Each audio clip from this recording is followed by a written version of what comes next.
안녕하세요. 오늘은 로마서 4장 23절에서 25절 말씀 가지고 기독교 신앙이라는 제목으로 은혜를 나누고자 합니다. 로마서 4장은 아브라함의 이야기들로 가득합니다. 아브라함은 믿음의 사람이었습니다. 의롭다 하심을 받았습니다. 23절에 보면 그에게 의로 여겨졌다 기록된 것은 아브라함만 위한 것이 아니요.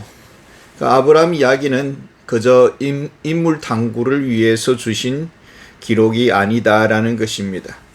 아브라함의 등장은 창세기 12장부터 시작됩니다. 인류는 범죄로 인해서 에덴의 축복을 상실했습니다. 그 이후에도 수많은 사람들이 태어났지만은 범죄자의 세상이 되었습니다. 세상은 죄의 늪에 빠졌고 하나님은 노아 시대에 홍수로서 세상을 대청소합니다. 그리고 인류는 노아의 후손으로 재출발합니다. 그럼에도 불구하고 여전히 바벨탑이라는 그런 하나님을 대적하는 그런 문화로 열매를 맺는 것을 보게 됩니다. 그래서 하나님은 이것을 흩어버렸습니다. 이제 창세기 12장에서 하나님은 새로운 시도를 합니다. 아브라함을 부르시고 선택하셨습니다. 그리고 많은 민족의 조상이 되게 하시겠다 약속하십니다. 새로운 인류를 준비하시고 새로운 국가를 세우려고 하시고 하나님의 나라를 계획하신 것입니다. 여기서 아브라함이 출발합니다. 하나님은 어떤 나라를 기획하십니까? 화평의 나라, 그리고 하나님의 생명으로 충만한 나라, 그리고 하나님의 백성들이, 자녀들이 그 백성인 나라입니다. 하나님은 궁극적으로 거듭난 사람을 만들 계획을 가진 것이죠. 그 모델이, 첫 모델이 아브라함입니다. 아브라함은 열국의 조상이 되겠다고 그렇게 약속했습니다. 그리고 너와 너의 후손은 번성할 것이라고 약속합니다. 그런데 아브라함이 첫 부름이 75세입니다. 75세는 인생을 정리해야 될 나이입니다. 먼지 인생에게 너무나도 원대한 계획을 보여주었습니다. 어떤 마음이 아브라함 속에 들었겠습니까? 좀 일찍 불러주시지. 좀 어릴 때부터 이런 것을 꿈꾸게 하시지. 그 원대한 약속들 부도수포가 날 가능성이 큽니다. 언제 새 민족을 이루겠다는 것입니까? 지금 자식 하나도 없습니다. 그래서 무리수를 써서 이스마엘을 낳았습니다. 그런데 그것도 아니라고 합니다. 그래서 100세의 이삭을 또 주시겠다고 합니다. 이제 아이 하나 남기고 세상을 떠나야 될 그런 운명입니다. 무슨 소망으로 그 약속에 기대를 걸겠습니까? 아브라함은 아직 출발선에 서지도 않았습니다. 그런데 하나님의 주신 약속은 너무 거창합니다. 새로운 역사를 만드시겠다고 합니다. 아브라함은 말씀하시는 하나님을 바라보았습니다. 도대체 하나님은 누구신가? 어떤 이유로 이런 계획을 소개하시는가? 날들의 이 나이에 어쩌라고 이런 약속을 주시는가? 하나님이 주신 비전과 현실에는 초격차입니다. 지금 약속이 주어졌습니다. 많은 민족의 복의 통로가 되겠다고 하십니다. 새 인류의 조상이 되겠다고 하십니다. 그리고 번성의 복을 주시겠다고 하십니다. 죽고 나면은 무슨 소용이 있습니까? 그 기업 남이 다 가지고 가면은 무슨 소용이 있습니까? 곧 끝장날 그런 인생이라면은 이거 남 좋은 일하고 끝나는 것이 아니겠습니까? 하나님의 복을 누리려면은 무엇이 필요할까요? 생명을 연장시켜 주시든지 아니면은 뭐 이렇게 수명 연장을 해 주시든지 무슨 조치가 필요하지 않겠습니까? 아브라함은 하나님을 보았고 성령 안에서 깨달은 바가 있습니다. 로마서 4장 17절에 그가 믿은 바 하나님은 죽은 자를 살리시며 없는 것을 있는 것으로 부르시는 이시니라. 죽어도 다시 살 수 있다면은 이거 참 땡큐입니다. 하나님은 생명의 권원이 되십니다. 하나님은 당신의 계획을 보여주었고 또 설득하면서 믿음을 세우려고 합니다. 아브라함의 믿음을 세우려고 합니다. 사실 현실은 곧 죽을 나이인데 근데 하나님은 아브라함에게 하늘의 생명을 주실 것을 약속합니다. 시간을 초월한 영적인 복을 누리시게 하겠다라는 것이죠. 후세대도 마찬가지입니다. 우리가 하나님을 만난 이후에 이 세상 사는 동안 영적인 복이 있습니다. 그리고 죽으면 다시 사는 부활의 생명의 복도 누리게 됩니다. 이 믿음이 아브라함에게 설득이 된 것입니다. 18절에 보면 아브라함이 바랄 수 없는 중에 바라고 믿었으니 이는 내 후손이 이 같으리라 하신 말씀대로 많은 민족의 조상이 되게 하려 하심이라. 아브라함이 받은 약속입니다.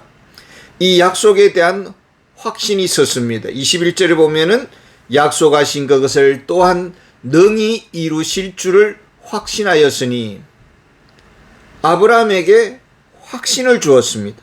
아브라함이 본래부터 믿음이 크고 믿음이 강하고 견고한 자가 아니었습니다. 때로는 흔들렸기 때문에 이스마엘이라는 자식을 낳게 된 것이죠. 그러나 하나님은 그럼에도 불구하고 반복적으로 설득하시고 찾아오셔서 비전을 보여주시고 말씀해 주셨습니다. 그러니까 믿음이라는 것은 우연히 그저 살다 보면 믿음이 생기는 것이 아니다라는 것입니다. 하나님의 설득하심이 있다라는 것이죠. 반복해서 찾아오시고 또 이유를 설득해 주시는 것입니다. 그리고 이것을 깨닫게 하시는 분이 성령의 역사입니다. 여기에 아브라함은 설득을 당했습니다.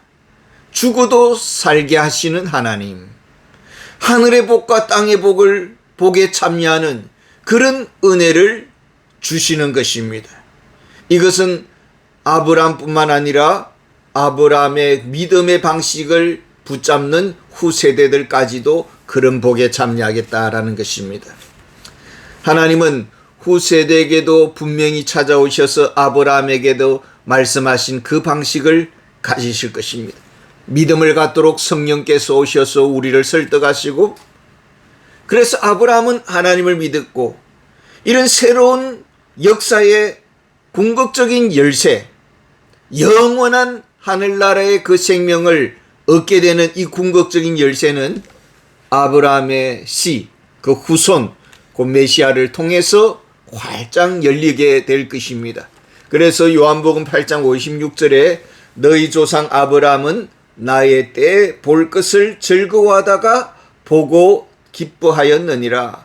장차 메시아가 이 생명의 놀라운 역사의 복의 문을 열어주실 것이다 라는 것입니다. 이제 아브라함은 원합니다. 이 후세대도 아브라함 자신이 가졌던 이 믿음을 위에 견고히 서기를 원하는 것입니다. 하나님은 죽은 자를 살리시는 전능하신 분이라는 이 눈이 열리기를 원하고 죽음을 삼킬 부활의 생명의 권한이 하나님이라는 것을 믿기를 원하는 것입니다. 하나님은 부활 생명의 복을 가져오실 메시아를 보내시고 그리고 새로운 시대의 이 복을 십자가로 여시는 것입니다. 하나님과 원수된 이 죄의 멍에를 예수님의 십자가로 끊으실 것이고 그리고 하나님과 화평의 문을 열어주시는 분은 바로 예수 그리스도십니다. 이제 아브라함의 믿음은 우리에게도 요구되고 있습니다.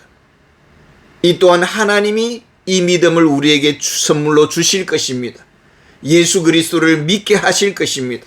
하나님은 메시아를 보내주셨고 죽음에서 살려주셨습니다. 예수 그리스도를 이 생명의 문제의 해결사로 보내주셨습니다. 어떻게 하셨습니까? 25절에 보면 예수는 우리가 범죄한 것 때문에 내어줌이 되고 또한 우리를 의롭다 하시기 위하여 살아나셨느니라. 예수님이 이 세상에 오셨습니다. 사단과 죄와 저주의 멍에를 끊어버렸습니다. 십자가에서 우리의 죄값을 모두 지불했습니다. 십자가에서 우리 죄를 대신해서 죽으셨습니다. 하나님은 예수님을 죽음에 내어주셨습니다. 예수님은 나의 죄값을 위해서 십자가에 죽으셨습니다. 우리가 죄인됨을 진정으로 고백하고 예수님의 죽으심이 나를 위한 것임을 믿을 때에 죄의 멍에를 또 예수님의 어깨에 메어드릴 수가 있는 것입니다. 예수님은 우리의 죄를 십자가에서 처리해 주셨습니다. 십자가에서 죄와 죄의 권세, 사단의 권세를 꺾으셨습니다. 죄값을 예수님의 피로 지불 완료했습니다. 그리고 이 죄값의 영수증을 보여주시기 위해서 예수님은 살아나셨습니다. 우리는 아브라함처럼 믿음의 방식으로 구원을 받습니다. 우리는 아브라함의 후손인 메시아를 믿음으로 하나님의 의를 받습니다. 하나님의 의는 우리에게 효력을 발휘하는데 어떤 효력을 발휘할까요? 우리가 예수님을 믿는 순간 하나님의 은혜가 임하고 하나님의 자녀가 되고 하나님과 화평의 관계가 이루어지고 거듭남의 새 생명이 주어집니다. 그리고 우리는 하나님 앞에 이제는 당당히 나아갈 수 있는 특권이 주어지고 우리가 죽어도 사는 부활의 생명을 얻게 되는 것입니다. 우리는 그리스도의 영원한 기업을 누리는 상속자가 되는 것입니다. 하나님의 새로운 인류의 한 사람이 되는 것입니다. 우리가 이 사실을 어떻게 믿을 수 있고 알 수 있습니까? 기록된 말씀을 통해서 그 말씀을 읽고 들음으로 알게 되는 것입니다. 말씀을 들을 때 성령께서 우리의 마음에 믿도록 설득해 주십니다. 근데 믿음을 가지지 않도록 사단은 또 정죄를 합니다. 너가 정말 하나님의 자녀냐? 무슨 낯으로 너가 교회를 다니느냐? 너가 뭐 잘한 게 뭐 있다고 뭐 고개를 들고 다니느냐? 그렇게 죄짓고도 너가 천국에 가려고 하느냐? 뭐 할 일이 뭐 있다고 너가 천국에 갈 수 있다고 생각하느냐? 이렇게 죄짓고 어떻게 너가 천국에 가려고 하느냐? 이런 정죄를 하게 됩니다. 우리는 예수님의 죽으심 안에 믿음으로 동참했습니다. 우리의 죄는 십자가에서 완전히 처리되었습니다. 우리는 하나님 앞에 의롭다 하심을 얻게 되었습니다. 하나님 앞에 당당히 나아가는 복을 받았습니다. 예수님의 부활을 믿음으로 우리는 그 부활 생명에 참여하게 되는 것입니다. 우리는 이제 죽어도 사는 영원한 생명을 누리게 되었습니다. 아브라함처럼 영원한 기업을 누리는 자가 되었습니다. 영생을 소유하고 있습니다. 예수님을 믿습니까? 죄가 처리되었음을 믿습니까? 예수님의 부활을 믿습니까? 또 우리의 영적인 부활에 참여하였음을 믿고 있습니까? 그는 하나님 앞에 의롭다 하심을 입은 자요, 하나님의 존귀한 백성이요, 영생을 누리는 자요, 영원한 생명의 유업을 누릴 것입니다. 그리스도의 상속자가 되었습니다. 참으로 예수 믿는 사람은 횡재한 사람들입니다. 거듭난 자들이요, 복의 복을 누리는 자들이고 하나님과 독대하는 특권을 가지고 있습니다. 그리고 하나님과 동행하는 축복을 누리고 있습니다. 이 세상 우리가 살지만 나그네와 같은 이 세상을 살지만 우리는 이미 영원한 천국이 예비되어 있습니다.